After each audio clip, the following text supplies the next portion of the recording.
People know which choices in life are good and bad. Some choices have immediate consequences or rewards while others take time to develop. That being said, just because people know what they should do doesn't mean they actually apply those ideals in their day-to-day life. Habit gets formed rather quickly, and before people know it, they are making choices and living with consequences that they didn't believe they would ever partake in. So why is it hard to make decisions, and what can we do to change that?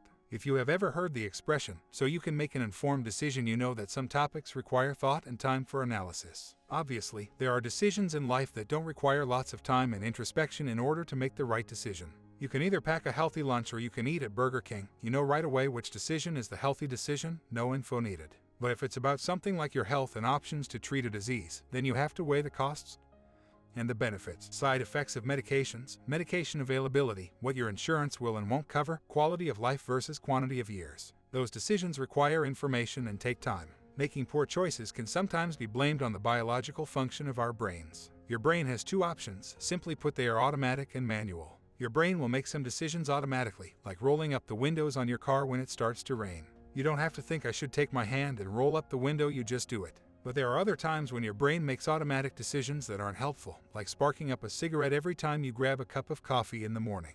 Even people who haven't smoked in years will sometimes reflexively reach for the missing cigarettes because the auto part of their brain trips up. Stopping these reflex motions is challenging. You are breaking a habit that is a feedback loop in your brain. Temptation is everywhere. If you have ever tried to go on a diet, you know that suddenly the world is filled with foods you are trying to avoid. Willpower is something that some people inherently have more of and others have to work hard to develop. Unfortunately, temptations often win out over good decision-making because whatever is desirable to you is probably easier to get than to avoid. Plus, studies have shown that we get a lot of pleasure and reward from wanting something, sometimes even more so than when we actually get what we want.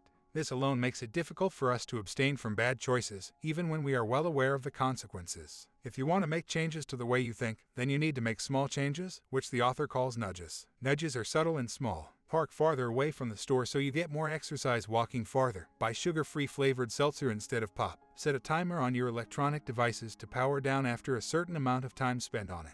The last one, setting a timer, is a default nudge. It's something that is put in place that is going to happen regardless of what you want. Other default changes could be to have reminders set in your phone to drink water throughout the day, or take breaks to meditate, or get up from your desk and do some yoga. Digital reminders are great defaults that help you make better